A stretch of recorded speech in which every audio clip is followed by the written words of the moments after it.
Buenas noches, queridos amigos, queridas amigas de Rompe el Muro, el programa educativo de Radio Voz Andina Internacional. Como cada jueves, estamos conversando sobre temas importantes de la educación. Ahora, una serie de programas sobre las investigaciones doctorales que realizan los candidatos a doctor en educación de la Universidad Andina Simón Bolívar.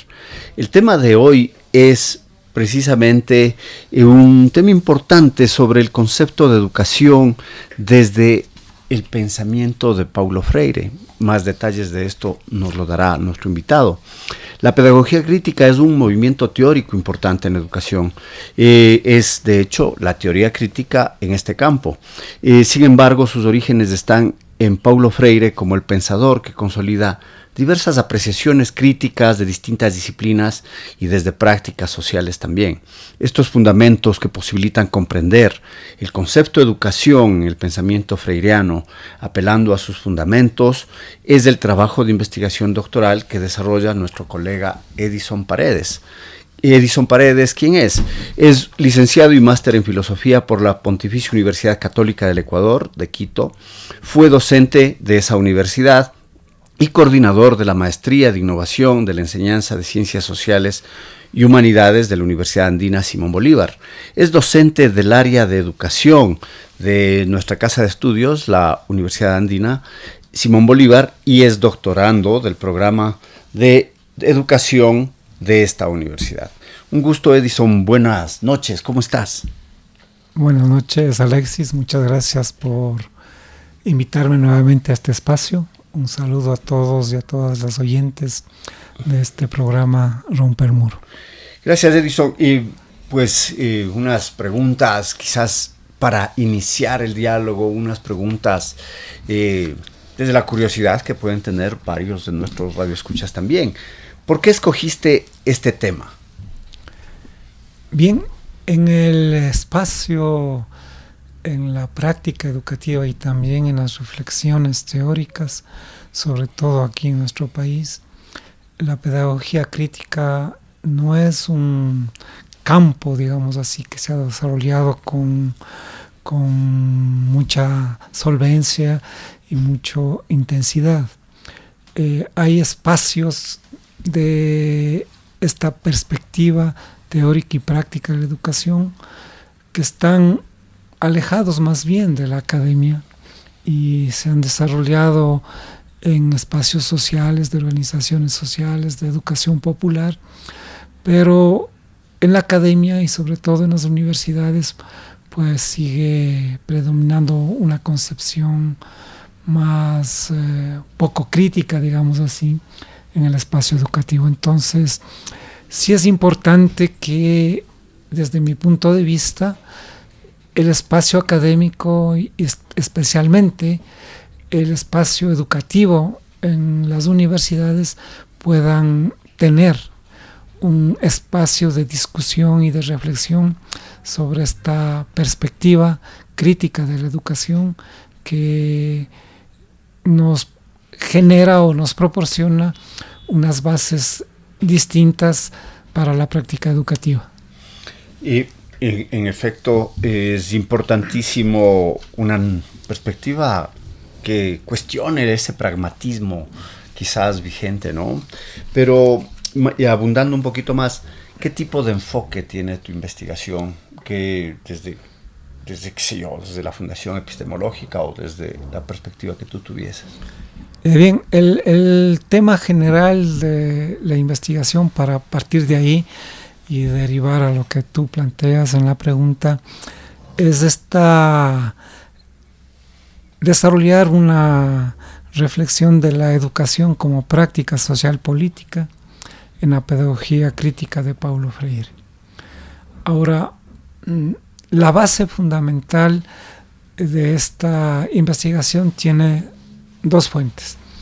Por un lado, lo que sería el pensamiento crítico, fundamentalmente de Marx, y también en conjunción, digamos así, con los pensamientos de Freud, de Nietzsche y de Spinoza, por un lado, pero por otro lado también la perspectiva de la filosofía materialista aleatoria que desarrolla Louis Althusser, y que justamente este autor francés desarrolla una perspectiva interesante de lo que es la práctica social como base para comprender la teoría de la historia de Marx y de la configuración del modo de producción y de la formación social, concibiendo las distintas instancias, la económica, la política, la ideológica,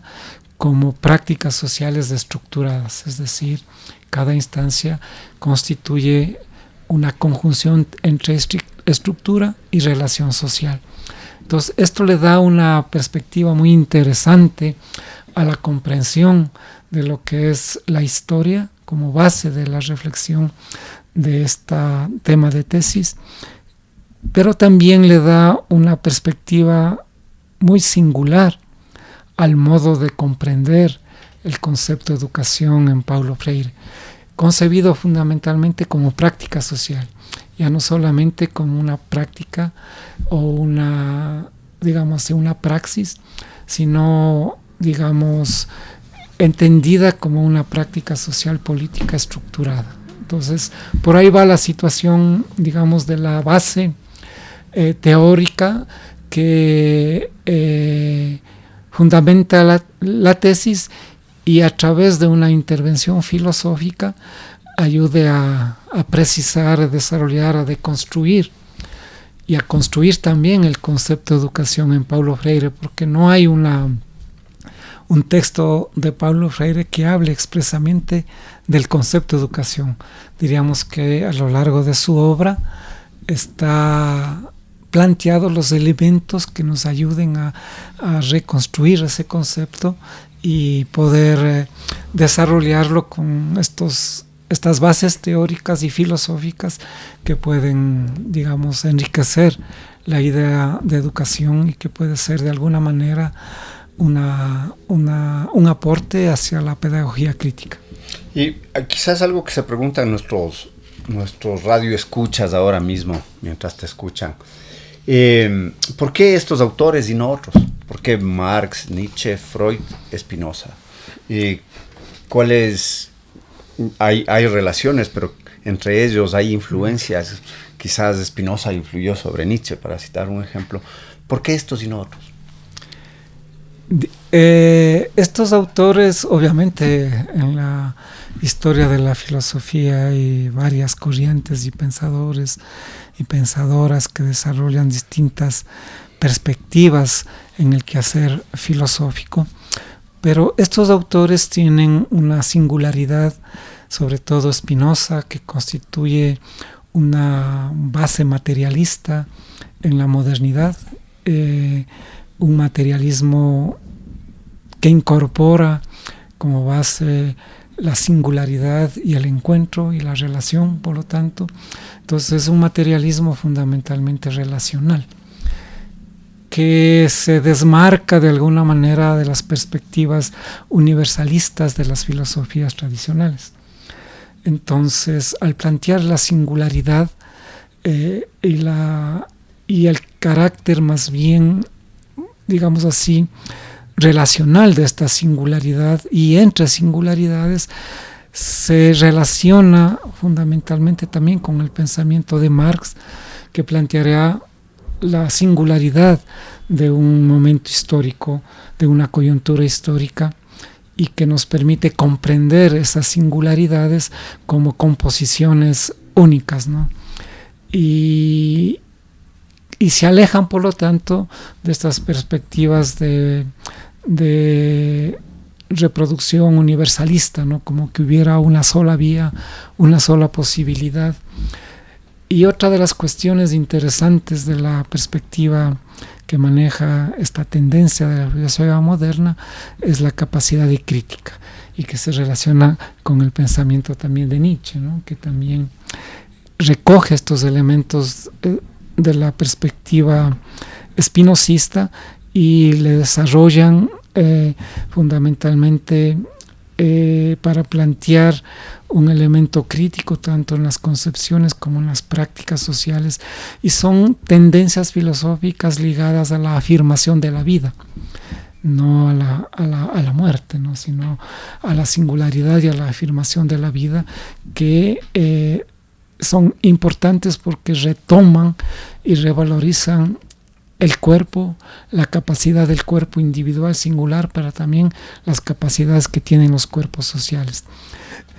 Y, digamos, esta intervención de la filosofía lo que nos ayuda es a ir demarcando algunos elementos de la pedagogía crítica, algunos supuestos que están subyacentes en el pensamiento de Paulo Freire, que pueden constituirse una traba para su desarrollo.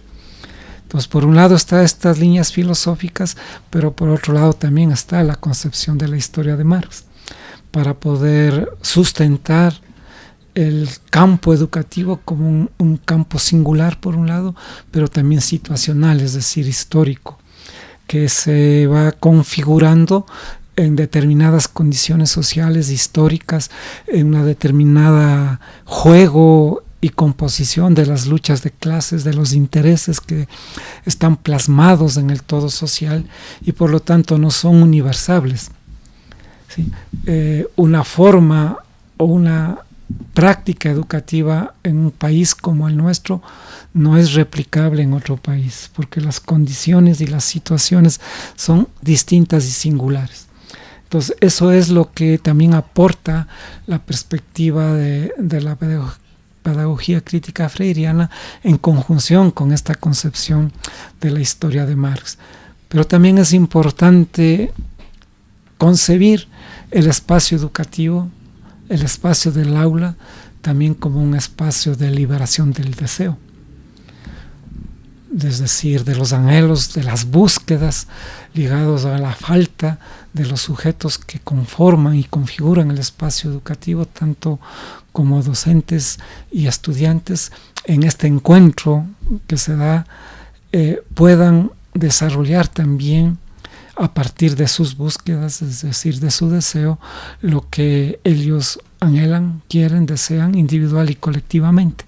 Entonces hay esta configuración que, digamos, de alguna manera no está plasmada o desarrollada en el pensamiento de Paulo Freire, pero que puede muy bien encajar, incorporarse en una perspectiva de educación más crítica, más liberadora, ¿no es cierto?, que nos permita pues retomar ese proceso de humanización perdida en el mundo moderno, a través de estos sistemas de mercantilización y de cosificación que van predominando en el mundo.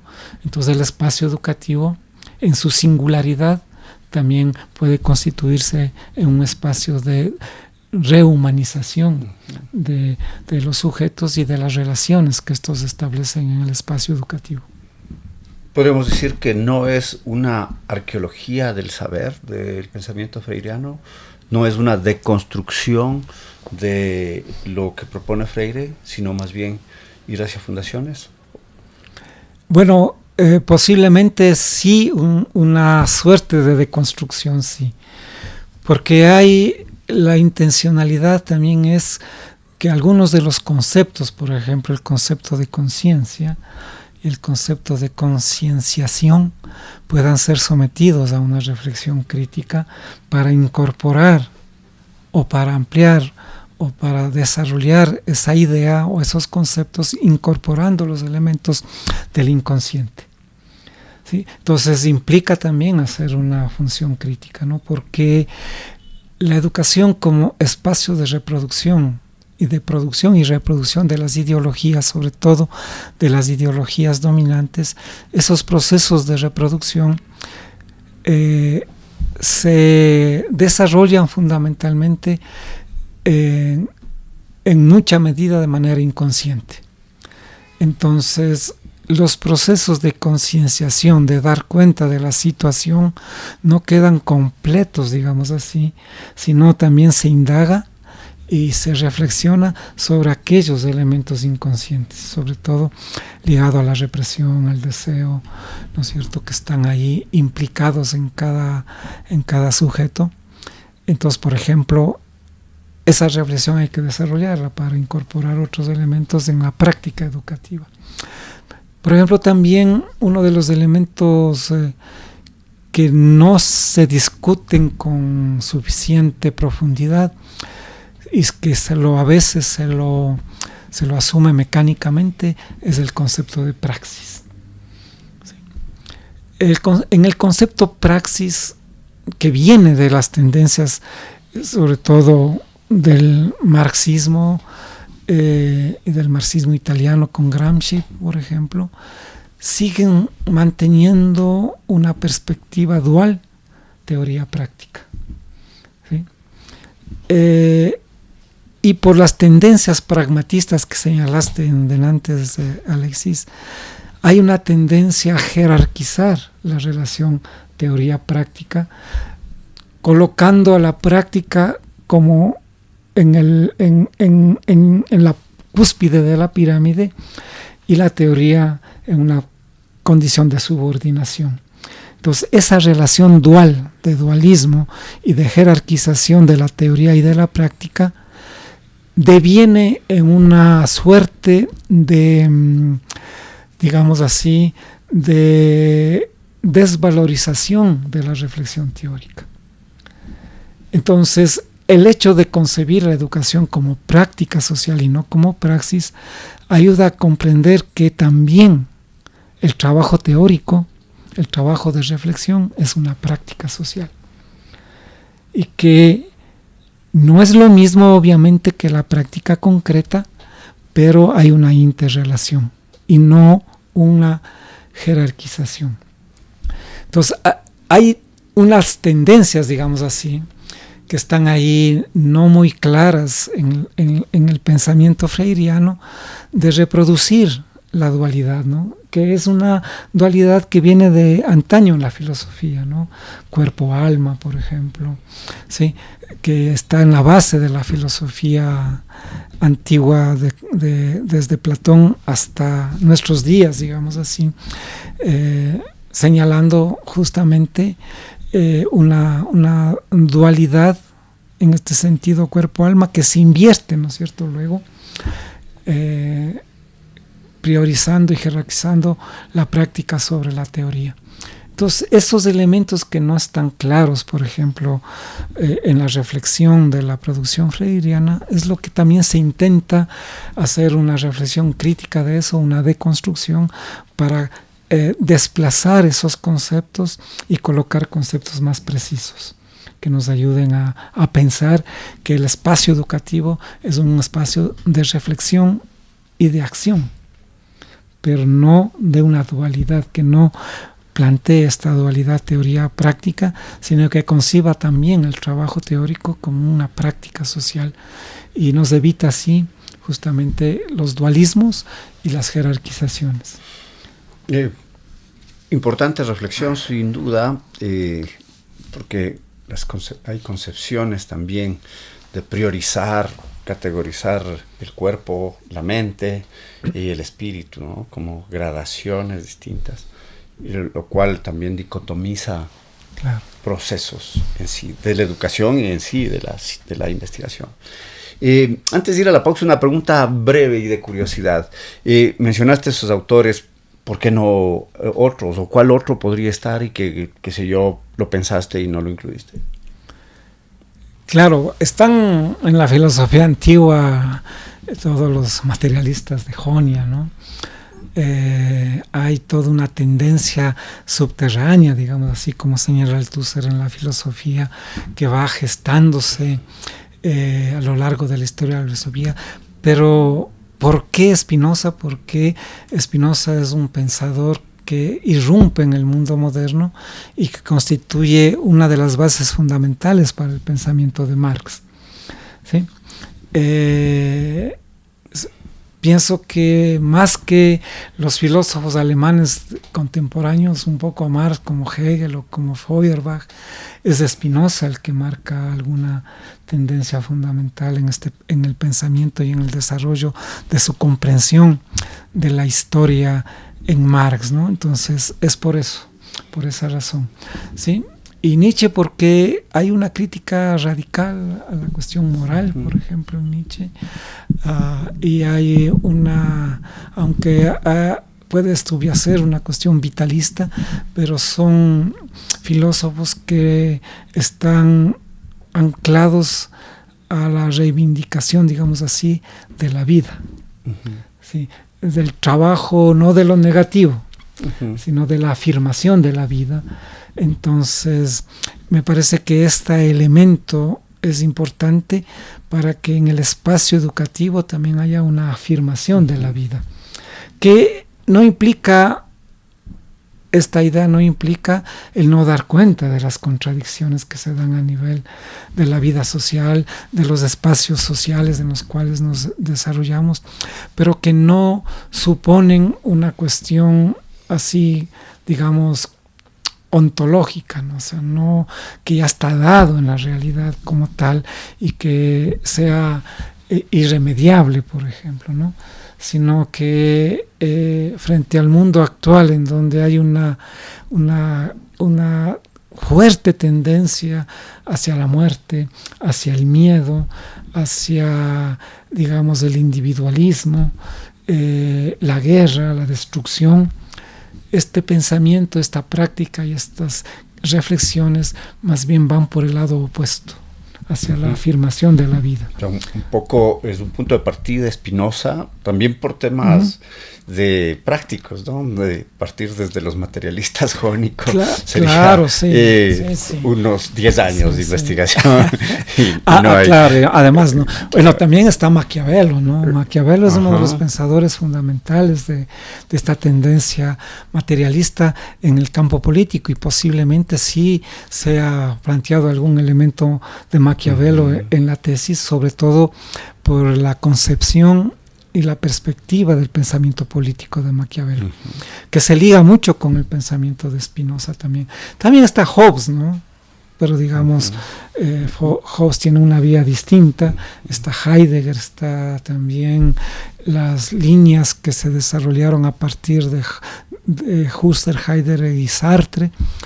La antipsiquiatría, por ejemplo, que aporta unos elementos importantísimos, incluso que pueden ser pensados para el trabajo educativo. También el pensamiento de Gilles Deleuze, que también está anclado en la cuestión crítica, ¿no? Pero digamos, eso, el abanico ampliaría demasiado, pero puede ser interesante para continuar esta reflexión.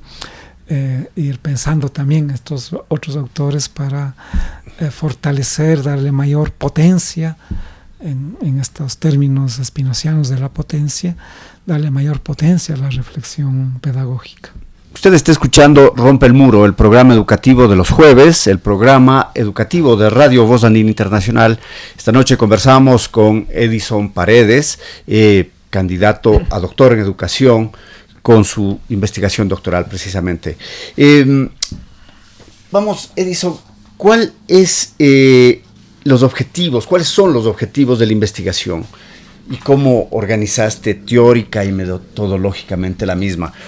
Porque, queridos radioescuchas, investigación no solo significa mirar la realidad como tal y analizarla, o tampoco significa estadísticas voluminosas para poder generar datos. Hay otras formas y esta sin duda es una de estas. Cuéntanos sobre objetivos, metodología y teoría. Bueno, el objetivo fundamental de la tesis es analizar de modo crítico, ¿no? Siguiendo justamente la perspectiva de la pedagogía crítica, que no puede ser de otra manera. Entonces, es importante analizar de modo crítico el concepto de educación desarrollado por Paulo Freire para reconstruirlo como práctica social política. Ese es un poco el tema el objetivo fundamental de la tesis, ¿no? Entonces, para esto, pues es importante también precisar el concepto de práctica social, ¿sí? Enmarcado en esta concepción del todo social de la teoría de la historia de Marx. Identificar luego el concepto de educación en la obra de Paulo Freire, realizando una intervención teórica, ¿no es cierto?, y también filosófica, para poder, digamos así, establecer este proceso de análisis de los elementos, de las dimensiones en las que está implicado el concepto de educación. Y ya luego reflexionar sobre el concepto de educación autoritaria, para partir con estos mismos elementos teóricos de Marx, de Freud, de Nietzsche y de Spinoza, también precisar algunos elementos de la concepción de educación autoritaria, y luego ya concentrado más prácticamente en la reflexión sobre el concepto de educación liberadora o problematizadora, a través justamente de una intervención filosófica que nos ayude a desarrollar y a precisar este concepto, ya para, digamos, tener elementos para una práctica educativa ya mucho más efectiva, ¿no? Entonces esos son los objetivos. Ahora, la metodología es una metodología que tiene que ver con lo que sería un trabajo teórico, ¿no es cierto?, como una modalidad de investigación. Generalmente no hay esto. O sea, no se ha visto, no se ha contemplado la posibilidad de que se desarrolle un diseño de investigación teórica. Generalmente las investigaciones van ligadas a investigaciones sobre aspectos de la realidad, y estas investigaciones pueden tener diseños o bien cualitativos o bien cuantitativos o mixtos. Pero como que la tendencia a nivel general, no solamente en la universidad ecuatoriana, sino en general en el mundo, la tendencia es decreciente a los espacios y a las propuestas de investigación teórica. Entonces, esta investigación tiene una modalidad de diseño de trabajo teórico, ¿sí? Que estos diseños de investigación teórica tienen algunos objetivos, ¿no es cierto?, que pueden relacionarse o concentrarse en la comprensión o clarificación de conceptos, de enfoques o de teorías, o también pueden validar teorías o identificar vacíos, inconsistencias en un campo teórico para poder desarrollarlo, o a veces también contradicciones.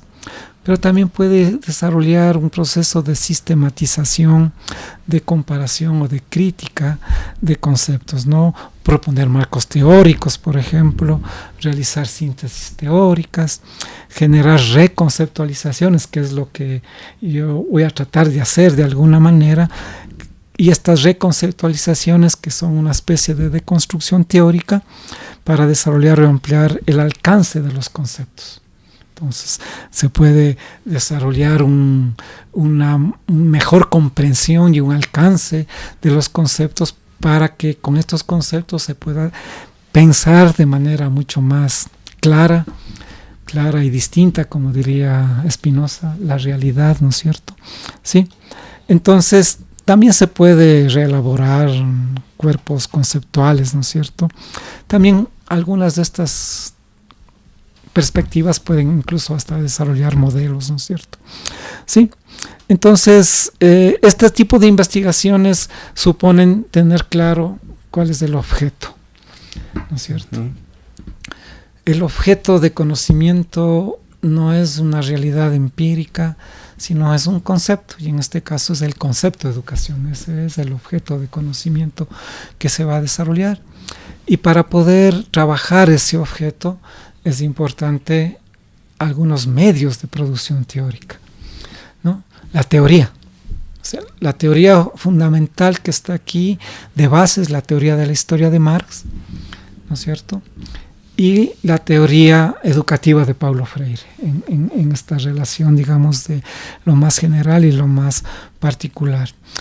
Y como, digamos así, acompañamiento para este proceso están las teorías de Freud, de Nietzsche y de Spinoza, que no son base teórica fundamentalmente, sino son elementos que nos ayudan a intervenir. Es como, digamos, materias primas auxiliares, digamos así, ¿no? Que no están interviniendo directamente, pero que sin ellas de pronto el resultado sería distinto.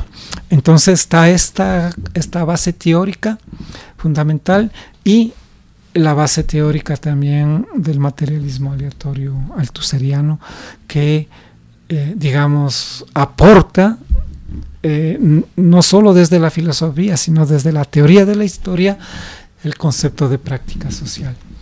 Entonces, el método de la investigación seguirá el método que desarrolla Marx en El Capital, ir de lo más abstracto hacia un proceso de ascensión, hacia lo que se denomina el concreto de pensamiento, ¿no? O sea, esta relación ya de los conceptos que van dando cuenta ya del objeto que va a ser investigado, que es el concepto educación. Entonces es una metodología fundamentalmente teórica que trabaja textos, ¿no es cierto?, libros, artículos. Uh-huh. ¿Sí? ¿Y en qué estado de investigación está? O sea, básicamente hay un proceso, digamos, académico en el doctorado, pero también se han realizado ya, primero un gran aporte es este plan de investigación, que ya lo ha realizado, que está pues aprobado, es más, y que desde este estado, ¿qué van develando los avances de tu estudio? Bueno, o sea, desde lo que he estado trabajando ahorita, más bien es recopilando textos, ¿no? Textos, sobre todo trabajando en las redes académicas para ir bajando textos sobre los distintos temas que componen los capítulos de la tesis, pero también he estado avanzando en lecturas. En lecturas sobre todo de la parte más, digamos, de la teoría más de base, que es esta idea de la práctica social.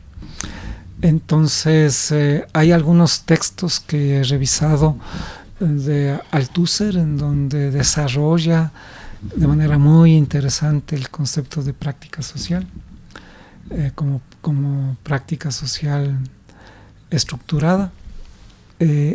Y se ve ahí cómo este concepto ayuda a pensar la educación también como una práctica social. Y ahí también retomando algunos elementos de la teoría política de Nikos Poulantzas.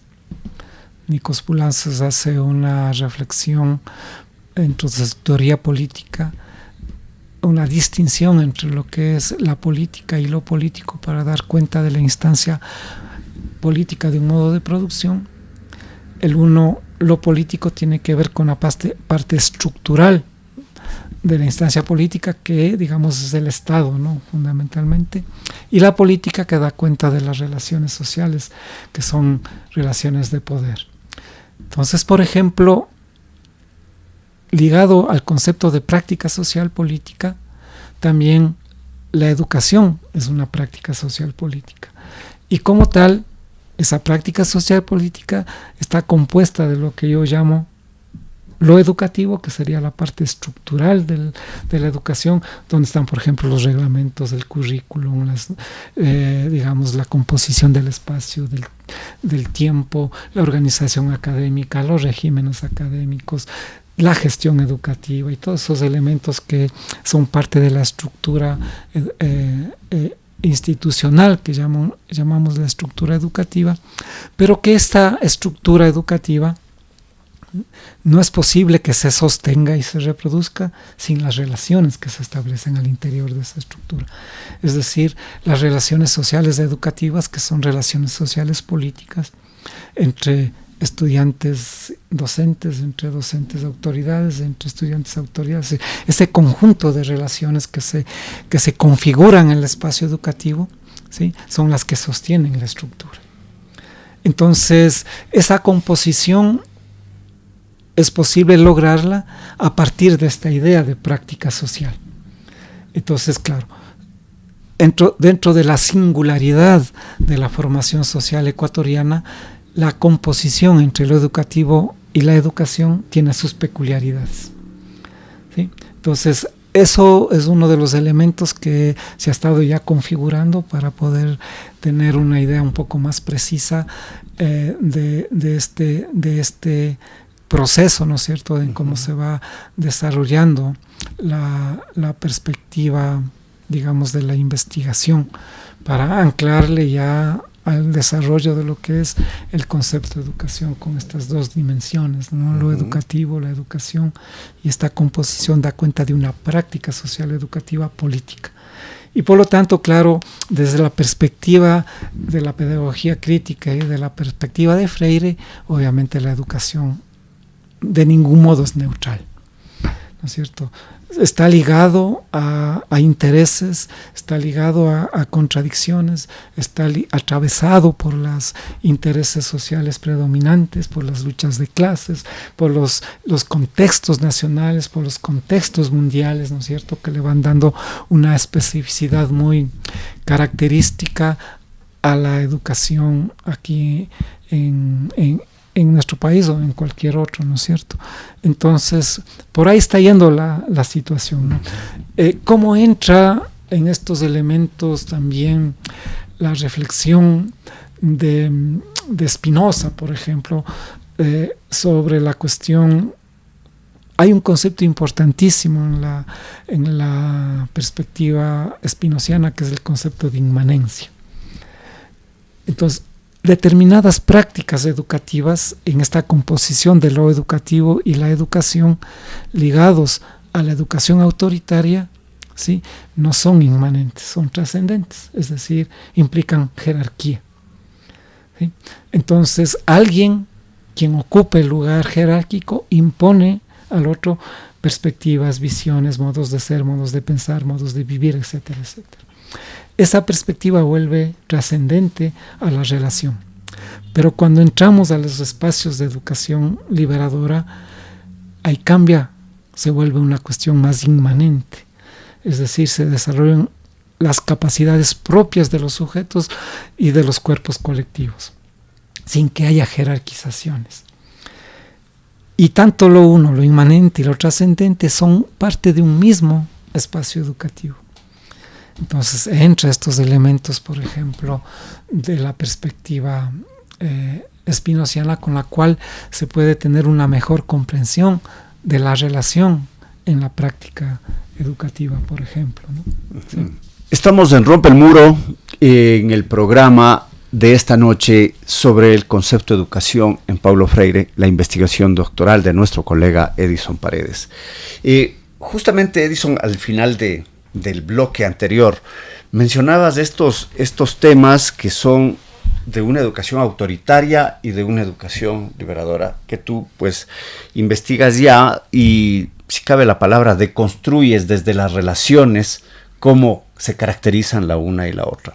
Este es decir, un aporte, pero ¿cuáles otros aportes tendrías o darías desde tu investigación más allá, o concretando lo que ya dijiste, de reconceptualización en algunos aspectos sobre teoría praxis en Paulo Freire, quizás el reposicionamiento de procesos reconstructivos desde la abstracción? ¿Qué específicamente de esto o qué otros aportes tú ves desde tu investigación? Bueno, yo diría en términos generales dos grandes aportes, ¿no es cierto? Un primer aporte tiene que ver con el rol y el papel de la teoría. Las investigaciones teóricas, quiera que no, son condiciones para investigaciones dirigidas a un fin, es decir, investigaciones que tengan como objetivo el conocimiento o generar conocimiento sobre algún aspecto de la realidad. ¿Sí? Es decir, si nosotros apuntamos a una investigación que dé cuenta del currículo, es importante que esa investigación tenga una fundamentación teórica. Si vamos a establecer una investigación sobre las relaciones maestro-estudiante en el octavo de básica de determinado colegio, no se puede hacer esa reflexión sin un desde dónde vamos a reflexionar. Entonces, ¿no es cierto? Si vamos a hacer un análisis de cómo se utilizan los dispositivos de inteligencia artificial en el aula, el análisis tiene que hacerse desde algún enfoque teórico. Entonces, las investigaciones teóricas lo que hacen es contribuir a generar el fundamento teórico para que los otros tipos de investigaciones sean posibles. Entonces, uno de los aportes de esta tesis sería eso, ¿no? Generar un aporte teórico que posibilite para otros investigadores desarrollar ya aspectos concretos de la realidad educativa desde una perspectiva de la pedagogía crítica. Digamos, hay aportes, no está el mismo Freire, está McLaren, está Giroux, por ejemplo, ¿no? Que ya tienen toda una reflexión sobre algunos elementos teóricos, pero mi sospecha o mi elemento, digamos así, reflexivo es que todavía no hay o no encuentro claridad en el concepto. Entonces, las investigaciones conceptuales pues contribuyen a generar la condición para el desarrollo del conocimiento en cualquier campo de la investigación. Ese sería, por ejemplo, posiblemente un aporte. Pero hay otro aporte que me parece ya más directo. Digamos, como para como especificar, dentro de tu corpus teórico que desarrolles, podría plantearse una perspectiva de currículo que integre diversos aspectos quizás muy finos de estas materias primas de Spinoza, de Nietzsche, que se incluyan en ese concepto currículo, y una matriz pues materialista, ¿no? Claro, puede diseñarse un currículo desde otra perspectiva, correcto, ¿no? Así correcto. Es. Continúa, por favor. Quería un poco, quizás, no sé si cabe el término, aclarar o traducir para los radioescuchas. A partir, por ejemplo, de un análisis del currículo vigente, se puede establecer un currículo distinto con los aportes teóricos. O sea, claro, la mirada crítica o sobre el gobierno educativo, ¿no es cierto? Pero bueno, la segunda que ibas a decir, claro. Te interrumpí. La segunda ya es más vital, diría yo, como aporte, porque una investigación teórica da elementos para poder reflexionar sobre la propia práctica docente, ¿sí? Es decir, vernos cada uno de nosotros y de nosotras como docentes en nuestra práctica en el aula, ¿no es cierto? Generalmente el mundo como está no favorece las reflexiones sobre la propia práctica. Las prácticas se hacen de manera mecánica, como en la fábrica, ¿no? El obrero entra, produce y sale, ¿sí? No hay un proceso en el espacio fabril, no hay un proceso que favorezca la reflexión sobre su propia práctica, porque sería complejo, ¿no? Porque si empieza a reflexionar sobre su propia práctica, va a dar cuenta de cómo son los mecanismos de pronto de la explotación en el espacio del trabajo fabril. Pero lo mismo pasa en el espacio educativo.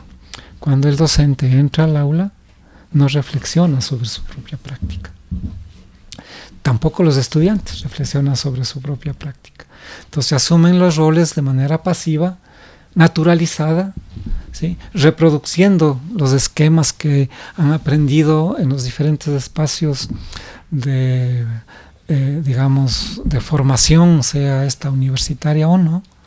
Entonces ayuda a comprender nuestra propia práctica, reflexionar críticamente sobre la práctica para modificarla, para ir, haciendo más conciencia de esos elementos que inconscientemente los reproducimos de manera natural, modificando, por ejemplo, los sistemas de relación, ¿sí? Que están naturalizados, la jerarquía está naturalizada. Hay muchos, si no la mayoría de docentes que consideran que su lugar es un lugar jerárquico, ¿cierto? Entonces, y eso está naturalizado.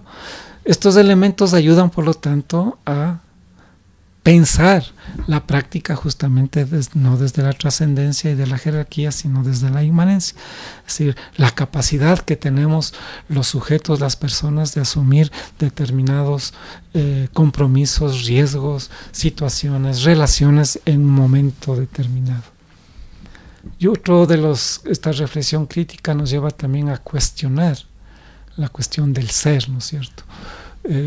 Como que la idea maestro o maestra es un atributo de la persona y no una función en una relación.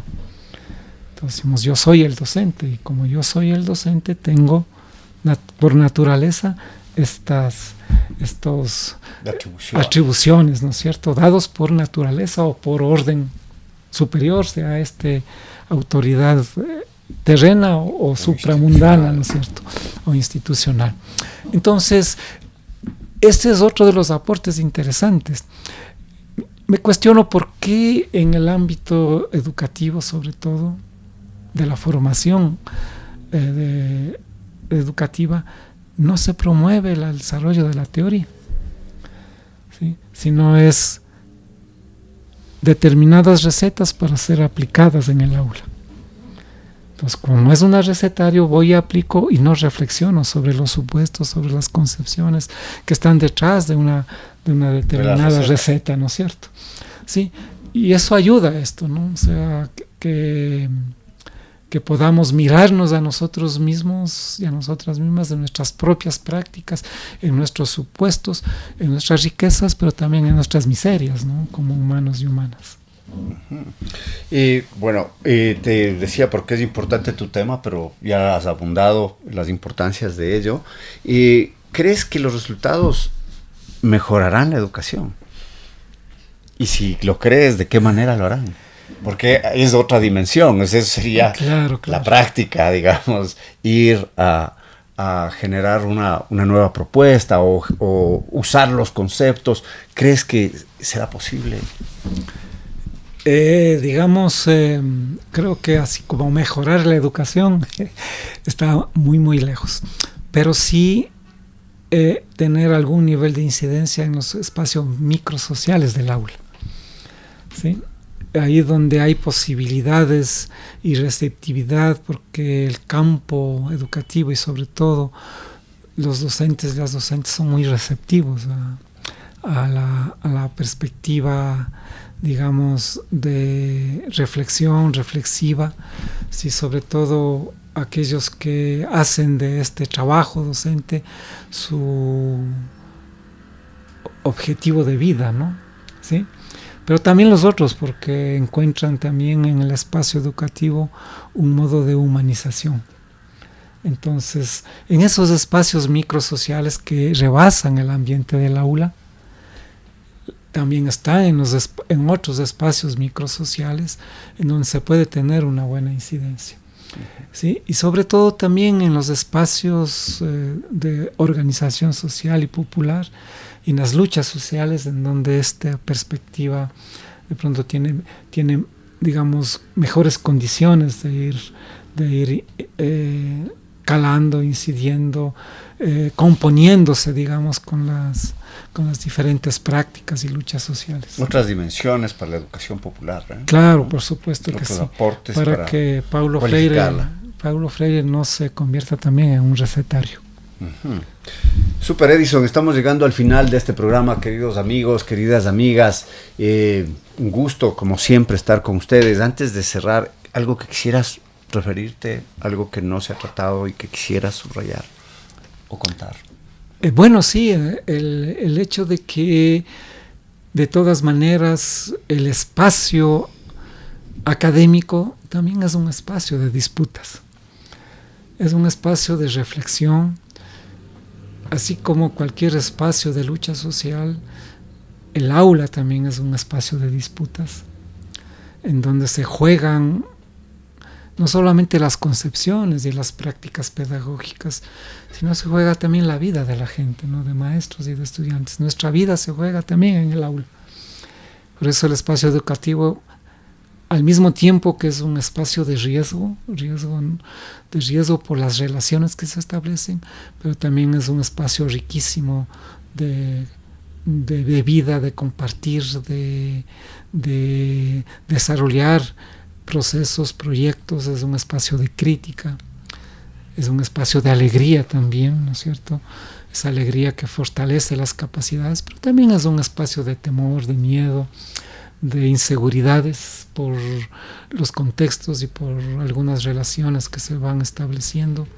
Entonces, este tipo de reflexiones o este tipo de, digamos así, de concepciones pedagógicas ayudan a enfrentar eso, ayudan a enfrentar.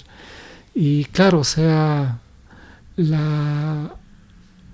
espacio de producción cognoscitiva es importante porque no solamente por la cuestión del título de la tesis. Yo siempre me estoy preguntando para qué investigamos, ¿no? Y para quién. Estamos investigando para publicar en revistas indexadas de alto impacto que ninguno de nuestros estudiantes de pronto lee. Estamos investigando justamente para fortalecer nuestras perspectivas y nuestras prácticas y las de los estudiantes, ¿no es cierto? Además que se puedan socializar en otros espacios las investigaciones. Entonces, este es un espacio educativo, pues, y eso es lo que hacemos, educar, ¿no? Muchas gracias, Edison, muchas gracias a Tito Chela por ayudarnos en la producción de este programa. Muchas gracias a ustedes, queridos amigos, queridas amigas que cada jueves nos acompañan en Rompe el Muro, estos diálogos sobre la educación. Soy Alexis Oviedo, salud y alegría para todos. Nos vemos el próximo jueves aquí mismo en Radio Voz Andina Internacional a las 7:30 de la noche.